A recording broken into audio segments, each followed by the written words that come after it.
Good. Good day, I'm Jody Nicole J. Makapinlak from BSN 2D, and in this video, I'm gonna perform physical assessment, head, eyes, ears, and nose. So the materials that you will be needing are the tuning fork, the cotton applicator, gloves, pen light, and the Snellen chart. Now, first of course, is we need to identify the client and then explain the client the procedure. Good day, ma'am. May I know your name? Samantha. So, Ma'am Samantha, I'm Nurse Nicole, and today I'm gonna perform head, eyes, ears, and nose physical assessment. Okay. Now, next is you need to perform a hand hygiene. Then also you need to provide the client privacy, and then position the client in a comfortable position wherein you can easily access the body parts that you will be inspecting. So first is we need to inspect the skull and this, for the size, shape, and symmetry. So the normal it is rounded. There's a normocephalic and asymmetric between the frontal, parietal, and occipital prominences. Then also there's a smooth skull contour. So the abnormal finding in this is there is a lack of symmetry. There's an increased skull size with more prominent nose and forehead. And also, there may be longer mandible. That may indicate that there is a excessive growth hormone, or there may be an increase in bone thickness. Now next is we need to palpate for any nodules, masses, and depression. So the normal, of course, is there is the absence of nodules and masses. And also, the abnormal findings is that there is a sebaceous cyst or any local deformities that may be from trauma or accidents. So ma'am, pabalin mo po yung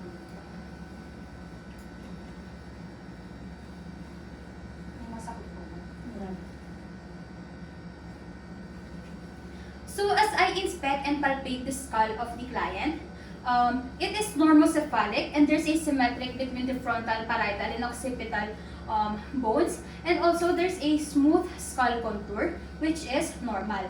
And also I was not able to palpate any nodules or masses, and that is fine. Now next is we need to inspect the facial features, symmetry of structures, distribution of hair, and facial movements. So the normal is that there is a smooth, uniform consistency, and there is a symmetric or slightly asymmetric facial features. Now the abnormal findings is that there is maybe increase in facial hair, or any thinning of eyebrows, or any asymmetric facial features, or even dropping of eyelids and mouth, and also there's involuntary facial movements.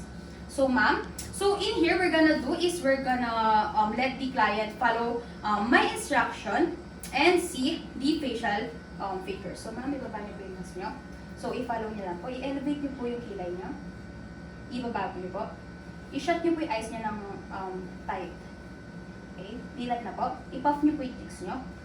Ngiti po. Frown.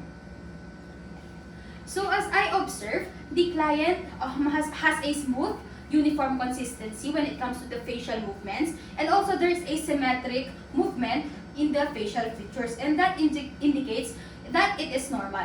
Now next is inspect for the eyes for the edema and hollowness. So the normal, of course, is there is no edema, and the abnormal findings is that, for example, the exophthalmos, mixed edema faces, the moon face, periorbital edema, or even sunken eyes. So ma'am, tingin po kayo sa akin. So as I observe, there is no any edema on the client's face, and also there is no abnormal structure such as the sunken eyes or moon face.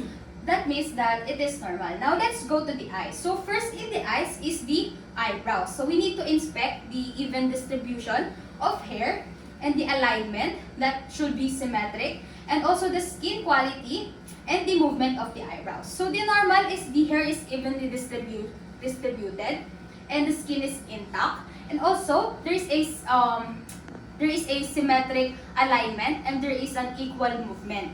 So the abnormal is there is a loss of hair, scaling, flakiness of the skin, or there is an equal alignment or unequal movement. So ma'am, tingin po dito. Ayan. So as I inspect the eyebrows of the client, there's an even distribution of hair. Then also a while ago, as I asked her to move her eyebrows, there's a symmetric alignment. And she was able to easily move it. There is no unequal movements. So that means that it is normal. Now next is the eyelashes. So in the eyelashes also, we need to inspect for the evenness of hair distribution and also the direction of curl. So the normal is that there is an evenness in the hair distribution between both eyelashes. And also the direction of curl is slightly outward. So the abnormal finding is that the curl is directed inward. So ma'am, tingin po kayo sa akin.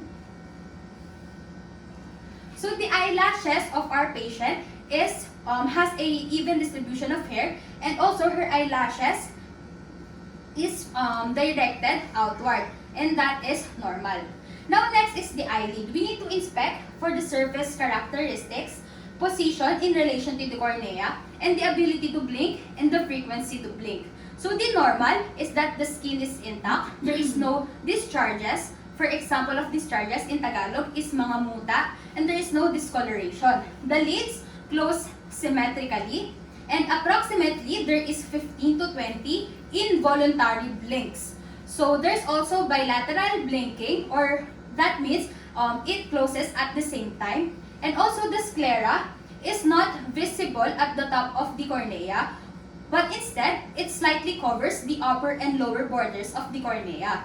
Now the abnormal findings is that there is redness, there is swelling of the eyelid, or even nodules or lesions, or even the lids close asymmetrically, or there can be a rapid monoocular or even infrequent blinking.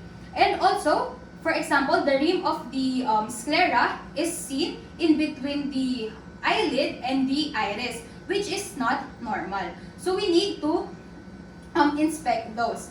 So also, you need to inspect for the bulbar conjunctiva, for the color, texture, and presence of lesion. So the normal is the bulbar conjunctiva is the one that lies over the sclera. So it should be transparent. Then the capillaries can be evident sometimes, and the color of the sclera is usually white. For darker complexion, it is a little bit yellowish. Now the abnormal is that it can be jaundice, pallor, or erythema, or there is the presence of lesion and nodules. So ma'am, tingin po kayo sa akin. So as I inspect her eyelids, so the skin is intact. There's no any discharges. That means it is fine. And also, the sclera is only seen at the upper and lower borders of the cornea, so that is good. Now also, I also inspect the bulbar conjunctiva, and I see that it is transparent, and the capillaries is evident. That indicates that it is also normal. And the sclera of the patient is white. That is good. Now next is we need to inspect for the palpebral conjunctiva for the color, texture, and the presence of lesions. Now we're gonna do this by putting pressure, by using the cotton applicator, putting pressure on the eyelid, and then flip it and look at the palpebral conjunctiva. So the normal that it is shiny, smooth, and with a pinkish or reddish color. The abnormal is that it is extremely pale, or extremely red, or there is lesions.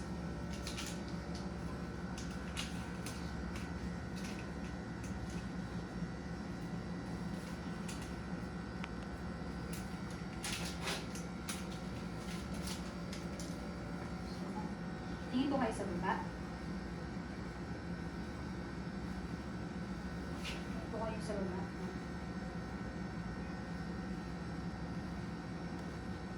Tingin po sa taas. So as I inspect the palpebral conjunctiva, it is shiny and smooth, and the color is reddish, which is not too excessive, which is normal. Now next is we need to inspect and palpate for the lacrimal gland, and also we need to inspect and palpate for the lacrimal sac and nasolacrimal duct. So the normal is that there is no edema and there is no tenderness, and also there is no tearing. So the abnormal finding is that there is swelling or there is tenderness, and also there is evidence of increased tearing, and also regurgitation of fluid in palpation of the lacrimal sac. So ma'am, tingin po kayo sa akin. Pikit po. Tingnan mo. Sige po. So as I inspect and palpate of the lacrimal gland, there is no any swelling at all. It is still in normal.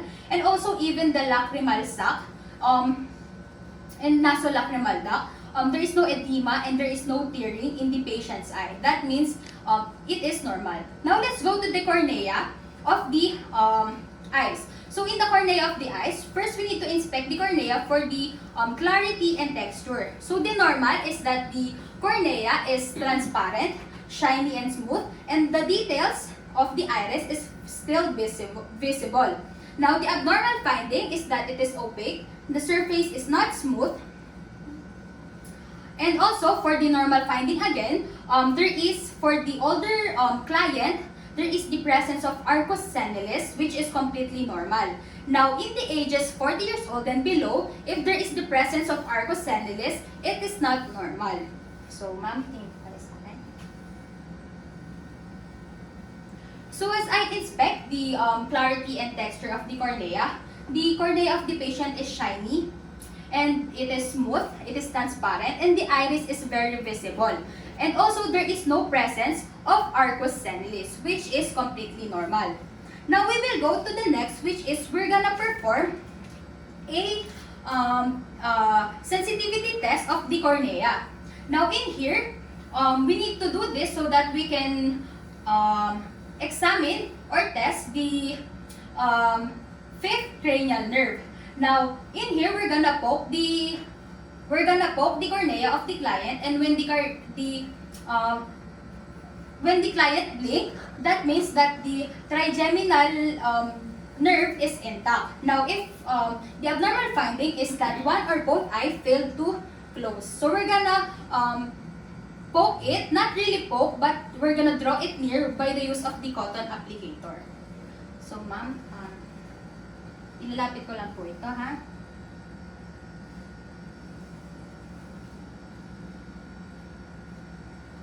So as I test the sensitivity of the cornea, so the client blinks, that means that the trigeminal nerve is still intact. Now let's go to the next step, which is inspecting the anterior chamber for transparency and depth. So the normal is that there is no shadow of light in the iris, and the depth is about 3 millimeters. So the abnormal is that it is cloudy and there is a crescent-shaped shadow on the far side of the iris, and also there is a shallow chamber. Ma'am, tingin po ulit kayo sa akin. Ayan. So, the client has no any shadows of light, and the depth is about 3 millimeters, which is normal. Now, we will go to the pupil. So, in the pupil, we need to inspect pupils for the color, shape, and symmetry of size. Now, the normal color is black, and then the equal size is about 3 to 7 millimeters in diameter. And the shape is round. There's a smooth border around the iris, and also around the pupil, and the iris is flat. So, the abnormal is that there is cloudiness, or even madriasis or meiosis. When we say madriasis, it is the dilation of the pupil, while the meiosis, it is the constriction of the pupil. Then also there is some scenario, what we call anisocoria, wherein one of the pupil is dilated while the other is constricted. That is not normal. And also sometimes the iris bulge towards the cornea, which is not normal. So, ma'am, tingin po kayo sa akin. Tingin po kayo sa akin. So, as I can see, the pupil of the client is at least it is black, and there is an equal there is the size of at least 3 millimeters, and it is round and smooth, and the iris is not bulging. Now, the next is we need to assess each pupil for light reaction and accommodation. In here, we're gonna use the pen light to light the pupil, each pupil. Then we're gonna observe the restriction and dilation of the pupil. So the normal is that if illuminated, the pupil constrict through direct response. If non-illuminated, the pupil also constrict via consensual response. Now, the abnormal is that one of the pupil failed to response, or there is an equal response, or there is no response at all. So, tingin lang po diretso. Okay po, lipat niyo po. Okay. So, as I perform the light reaction and accommodation, the both pupil constricted equally. So, it is normal. Now, next is we need to go to the six ocular muscle. We need to assess the six ocular movements to determine the alignment and coordination. So in here, we're gonna hold a pen at a distance from the client and let the client follow the pen. Now, the normal is that the both eyes are coordinated and there is unison and there is a parallel alignment. Now, the abnormal is that the client is not able to follow the pen light and there is no, the eye movement is not coordinated or parallel. Then also, the next that we're gonna perform is the eye cover test, wherein you are gonna do the same procedure except that the client's eye has a cover in one side. Now, the normal is that the uncovered and newly uncovered eye does not move away from the fixed point. And the abnormal finding is that the uncovered eye and the newly uncovered eye moves or finds the fixed point. So, ma'am, takpan niyo po ulit yung... Ay, wag po muna pala. So, ito ma'am, tingnan niyo po yung pen light. Tapos, sundan niyo po kung saan po pupunta. So, okay po. Okay naman po, itakpan po natin isa yung mata. Tapos dito po din po kayo mag-focus, okay? Okay po? Tapos ilipat niyo po, dito pa din po nakafocus. Okay. So the client was able to follow the pen light and there is an coordinated eye movement, and also in the eye cover test, the client was able to fix the gaze at the fixed point. Now next also is we're gonna do the visual acuity test. So in here, we're gonna test the near and the distant vision of the client. So first is we're gonna ask the client to read a newsprint or a book. So the normal is the client is able to read within a distance of at least 36 centimeters. And the abnormal findings is that the client has a difficulty in reading the newsprint or book. So ma'am, basahin niyo lang po yung, kahit yung hanggang dito lang po. You cannot take the wonderful secrets which it contains. It is so vast and so barren and so mysterious. So the client was able to read it in a distance of at least 36 centimeters, which is normal. Now next is the distance vision of the client. So we're gonna use the Snellen chart and we're gonna ask the client to stand at least 20 feet away from the Snellen chart. Now in here, we're gonna ask the client to cover at least one of her eyes, and then she's gonna read the letters in the Snellen chart until she can go in further. Now we're gonna record until where she can read, and then that will be the score of the client. So the normal is that the score of the client is 20/20. And the abnormal is that the denominator is more than 40. So that means that the greater the denominator, the poorer the vision of the patient. So ma'am, stand po kayo. So takpan niyo po muna isa yung mata.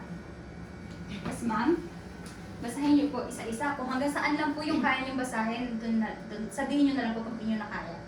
Okay, so start po tayo. E, F, P, T, O, Z, L, P, E, D, P, E, C, F, D, E, D, F, C, Z, P, F, E, L, O, P, Z, D, D, E, R, T, O, T, E, C, L, E, R, O, D, P, C, D. Maganda lang. Yung kabila naman po ma'am. E, F, P, T, O, Z, L, P, E, D, PECFD, EDFCZP, FELOPZE, DERPOTEC, LERODPCT. Yun lang. Ganun na lang po. Okay, so the client was able to read until the level 8, which the score is 20/20 vision. So the client's vision is still normal.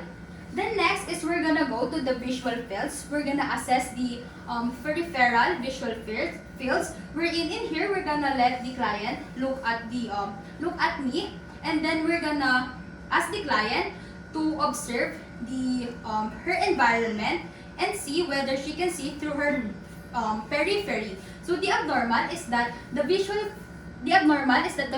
fields is smaller than normal, or that the one-half vision there is a one-half vision in one or both eyes. So ma'am, tingin po kayo sa akin.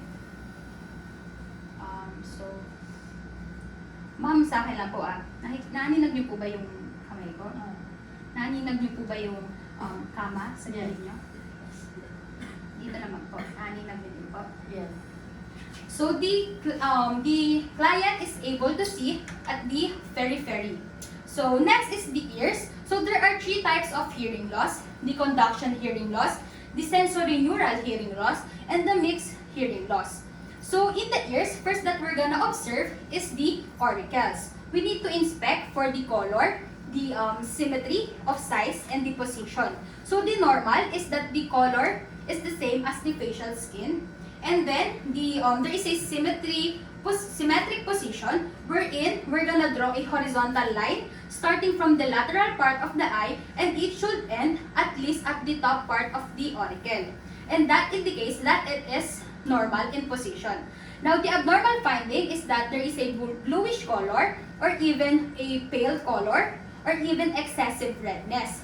And also, there are some cases that there is a low set of ears. For example, clients with Down syndrome has a lower set of ears, and that is an abnormal finding.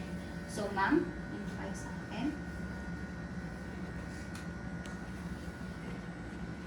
So the client's ears, or auricle rather, has the same facial color, and also the position is symmetric. When you draw an imaginary line, starting from the lateral part of the eye, it ends up at the top part of the auricle, which is completely fine. Now next is we need to palpate for the texture, elasticity, and tenderness. So how are we gonna do this? First, for the ages 3 and above, we're gonna pull it upward, then back. Then for the 3 and below, we're gonna put it downward, then back. The auricle. Then next is we're gonna pull the pinna forward, then recoil.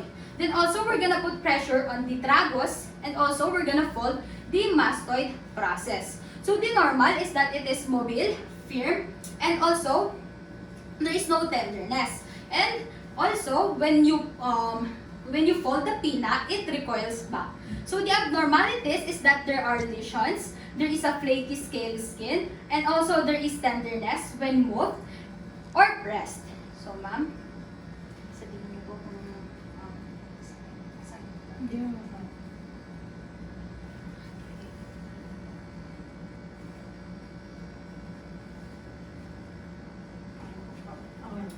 Okay. So the client's auricle is mobile, firm, and there is no tenderness. And also when the pinna is folded, it recoils. Now next is that we're gonna inspect the ear canal, wherein we inspect the cerumen, the skin lesions, pus, and blood.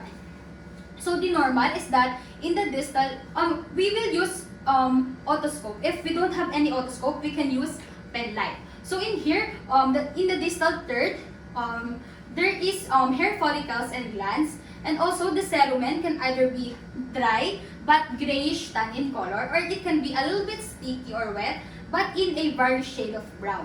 The abnormal is that there is redness, or there is discharges, or there is scaling in the ear canal, and also there is excessive cerumen obstructing canal.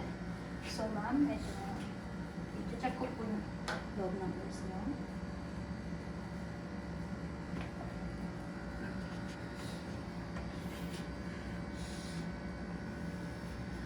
So, the ear canal of the cerumen of the patient was a little bit of sticky, moist, but there is but it is in a various shade of brown, which is completely normal. And also, there is the presence of the hair of follicles and the glands, which is normal. Now, next is the hearing acuity test. So, in here, we need to assess the client's response to normal voice tones. So, the normal is that the normal voice tone is audible, and the abnormal is the normal voice tone is not audible. So, a while ago, as we talked to the client, I observed that she can respond in the normal voice tone. So, that's okay. Now, next is we need to assess the client's response with the whispered voice tone. So, in here, we're gonna stand not visible to the client, and then we're gonna whisper random numbers, and she should be able to repeat those numbers. Take note that we're gonna cover one of the client's ears, and we're gonna whisper in the uncovered ear. So ma'am, takpan niyo po yung isa niyong tenga. Tapos, bubulong po ako ng mga numbers, tapos i-repeat niyo lang po yung mga numbers. Okay po ba? Okay, so, 1, 7, 9, 23, 17, 8, 3, 2,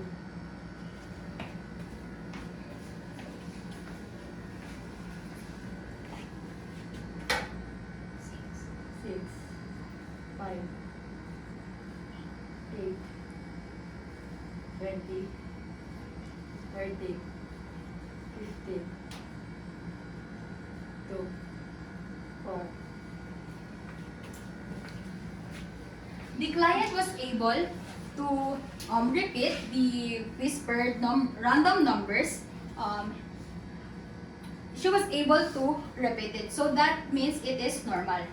Now next, we're gonna go perform the watch stick, wherein we're gonna let the client again cover one of her ears, and she's gonna listen to the ticking of the watch clock. So the normal is that she is able to hear the ticking in the watch, and the abnormal finding is that she's not able to hear the ticking of the watch. So ma'am, cover niyo po ulit yung isa. So pakinggan niyo lang po kung narinig niyo yung tick ng clock. Narinig ko. Yung kabila naman po, sarado niyo. Sabihin niyo lang kung narinig niyo. Narinig. So the client was able to hear the ticking in the watch. Then next is we're gonna perform the Weber's test and the Rhines test. So first is the Weber's test. We need to assess the bone conduction. So in here, we're gonna activate the tuning fork, and then we're gonna put it at the at the top of the forehead or at the skull of the client. So the normal is that you should be able to hear the ringing or the sound in both ears, and the abnormal is that she hears it in either ears, which may indicate a conduction hearing loss and a sensorineural hearing loss.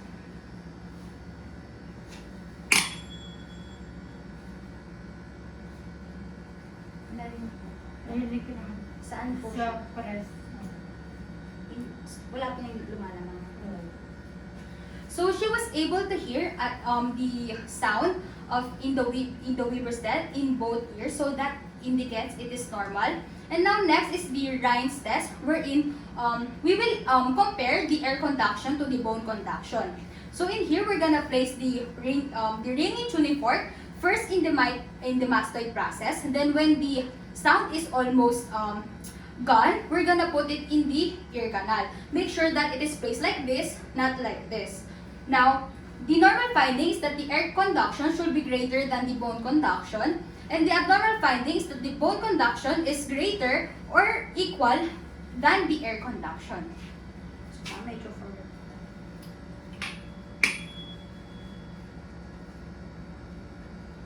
Inarinig ko. Narinig.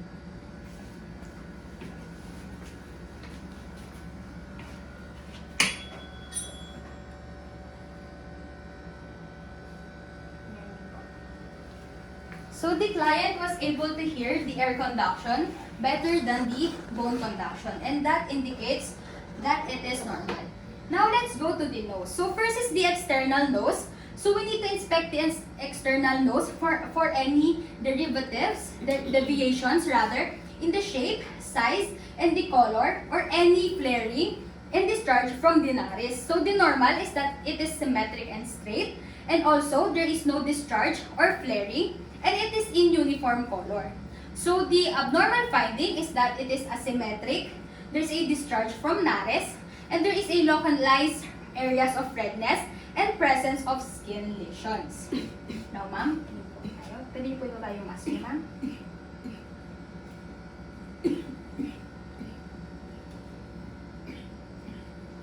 So, as I observe or inspect the client's external nose, it is symmetric, it is straight, and also there is no any discharge or any flaring from the nares, and also there is a uniform color. Now, next is we're gonna go inspect the nasal cavities. We're gonna inspect it for the redness, swelling, or any growth by using a pen light. Now, in here, the normal is that the mucosa is pinkish, and then there is a clear watery discharge, or there is no lesions. And the abnormal findings is that the mucosa is red, there is a abnormal charges, and there is a presence of lesions. Ma'am? Check ko lang po. So, the nasal cavities of the client, the mucosa is pinkish, which is fine. Then there is a clear watery discharge. There is no any abnormal discharge, which is fine also. And there is no any lesions, and there is no any other deformities, which is perfectly okay. Now next is the inspect also the nasal septum between the nasal chamber, noting its position. So the normal is it is in the midline. So the abnormal is that it is deviated from the midline.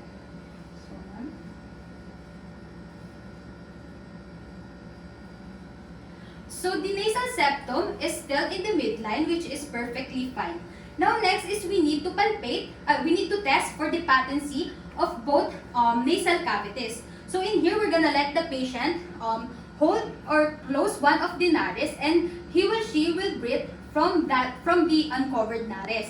So the normal is that the air moves freely in the client as she breathes, and the abnormal is that the air movement is restricted in one or both nares. So ma'am, i-cover niyo po yung isa niyo, tapos isa niyo yan, isa pong butas, tapos dito po kayo mag-breathe sa kabila.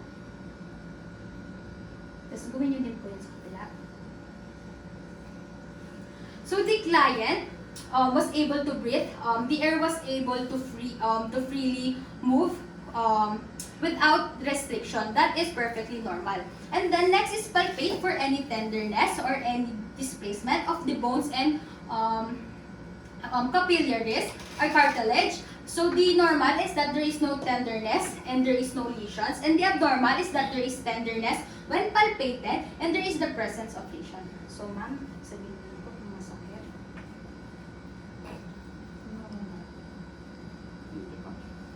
So there is no any tenderness and there is no any lesions. Now lastly, in the nose is the sinuses. We need to locate, palpate, and identify the sinuses and note for any tenderness. So the normal is that there is tenderness, there is no tenderness rather, I'm sorry, and the abnormal finding is that there is tenderness in one or more sinuses. So, dito sabihin ko po, masakit. Masakit. Okay. So the client doesn't have any tenderness from any of her sinuses. So that is how we do a physical assessment in head, eyes, ears, and nose. Thank you.